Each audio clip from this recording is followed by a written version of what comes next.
सहना भवतु सहनौ भुनक्तु सह वीर्यं करवावहै तेजस्विनावधीतमस्तु मा विद्विषावहै। ओम शांति शांति शांति। हरि ओम। आज हम दिव्य जीवन संघ नंदिनी नगर छत्तीसगढ़ के शाखा में कठोपनिषद के दूसरे वल्ली के 9वां श्लोक पर विचार करते हैं। यमराज नचिकेता का प्रशंसा करते हुए कहते हैं कि हे प्रीतम, तुम बड़े संकल्प और धैर्यवान हो। तुम जिस बुद्धि को प्राप्त किए हो वह तर्क के द्वारा प्राप्त करने के योग्य नहीं है, क्योंकि यथा योग बोध के लिए तार्किक से भिन्न शास्त्र के ज्ञाता आचार्य द्वारा बताई गई यह बुद्धि है जिसने तूने मेरे वरदान से प्राप्त किया है। हे नचिकेता, मेरी प्रार्थना है कि मुझे तेरे जैसा प्रश्न करने वाला पुत्र या शिष्य प्राप्त हो।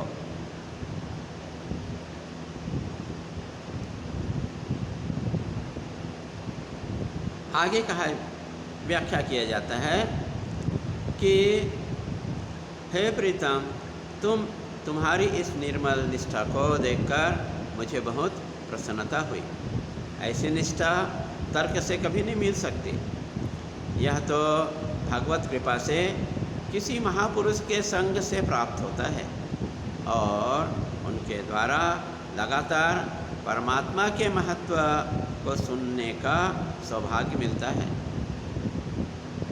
तुम्हें इतना प्रलोभन दिए जाने पर भी तुम अपनी निष्ठा पर दृढ़ रहे। इससे यह सिद्ध होता है कि तुम सच्ची धारणा से संपन्न हो। दूसरे वल्ली के 10वां मंत्र में कहा गया कि कर्मफल अनित्य है और अनित्य साधनों से कभी भी नित्य आत्म तत्व प्राप्त नहीं किया जा सकता। इस प्रकार जानते हुए भी मेरे द्वारा नचिकेता अग्नि का चयन किया गया और इन्हीं अनित्य पदार्थ से मैं नित्य को प्राप्त हुआ हूँ। आगे यमराज कहते हैं, नचिकेता, मैं भली भांति जानता हूँ कि कर्म के रूप में इस लोक और परलोक के सभी भोग एक दिन विनाश होगा। अतएव वह नित्य है, वह अनित्य है और अनित्य से नित्य की प्राप्ति नहीं हो सकती। लेकिन मैंने सब कामना और निष्काम भाव से अनित्य पदार्थ के द्वारा नित्य सुख परमात्मा को प्राप्त कर दिया।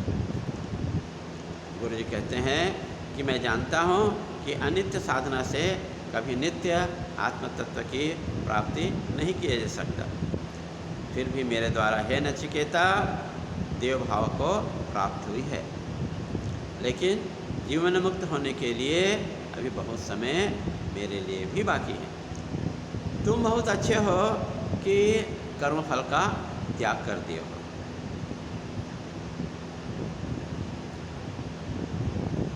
तो अभी हम देखें दूसरी वल्ली के 10वां मंत्र पर। आगे के श्रृंखला में हम जो विचार करेंगे दूसरी वल्ली के 11वां मंत्र का। ओम शांति शांति शांति।